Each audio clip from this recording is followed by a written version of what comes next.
एक निषाद समाज के व्यक्ति जिनकी निर्मम एक जाति विशेष के द्वारा हत्या कर दी गई, निर्मम हत्या कर दी गई, और उस आदमी की हत्या करने के बाद उस पीड़ित व्यक्ति के घर को भी उन दबंगों के द्वारा फूंक दिया जाता है। और उस पीड़ित व्यक्ति को, जो पीड़ित व्यक्ति है, उसके घर को पहले उसको जान से मारा जाता है, बंदूक की गोलियों से, फिर उसके घरों को फूंक दिया जाता है। और उस व्यक्ति को न्याय मिलने के बजाय सरकार हाथ पर हाथ रख करके बैठी हुई है।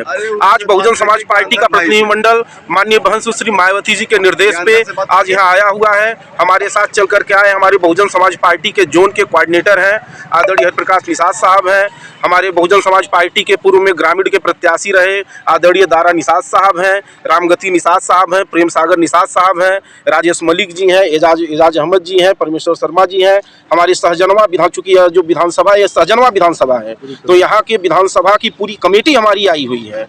और आज हम लोग आकर के उस पीड़ित परिवार से मिलना चाहते हैं। हम ये जानना चाह रहे थे कि जिस परिवार के गार्जियन की निर्मम हत्या कर दी गई है, जिसके घर को फूंक दिया गया है, उस परिवार की क्या हालत है मुख्यमंत्री के शहर में।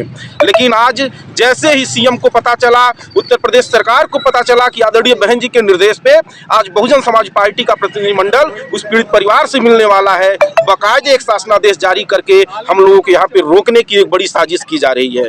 लेकिन अगर सरकार ये सोचती है कि हमें यहाँ पे आधे रास्ते रोक करके उस पीड़ित परिवार को न्याय दिलाने से रोक पाएगी, तो ये इनकी बहुत बड़ी नासमझी है। ऐसा बिल्कुल नहीं होने वाला है। बहुजन समाज पार्टी उस निषाद परिवार के साथ हर स्तर से चट्टान के साथ खड़ी है। जब तक उस निषाद परिवार को हम न्याय नहीं दिला लेंगे, तब तक हम पीछे हटने वाले नहीं हैं।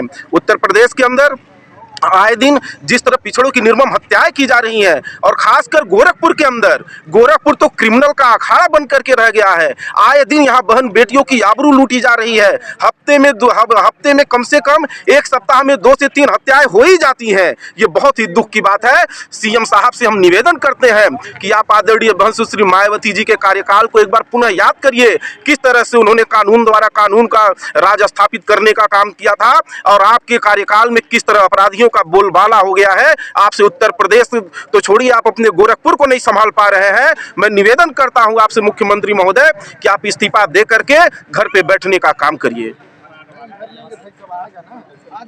तो जिला अध्यक्ष जी, आप यहाँ आए हैं तो आप रोके कैसे गए हैं? किसने रोका है आपको? हमें सरकार के इशारे पर पुलिस के द्वारा यहाँ पे रोकने का काम किया गया है। यहाँ पर पुलिस ने हमें रोकने का काम किया। हमें पीड़ित परिवार से मिलने नहीं दिया जा रहा। हम लोग लगातार यहाँ प्रयास कर रहे हैं। हम लोग पिछले 1.5 घंटे से यहाँ पे खड़े हैं। हमारी एसओ साहब से बात हुई, सहजनवा के एसओ साहब को यहाँ पे हमें स्पेशली रोकने के लिए लगाया गया है। हमारी सीओ साहब से बात हुई है, सीओ साहब भी कर रहे हैं, अभी मैं आ रहा हूँ। हमने एसएसपी साहब से भी बात करने का काम किया, उनके पीआरओ ने फ़ोन उठाने का काम किया, लेकिन अभी तक हमें उनसे मिलने नहीं दिया गया है। अभी हम कोशिश करेंगे कि हमारी उनसे मुलाकात हो जाए।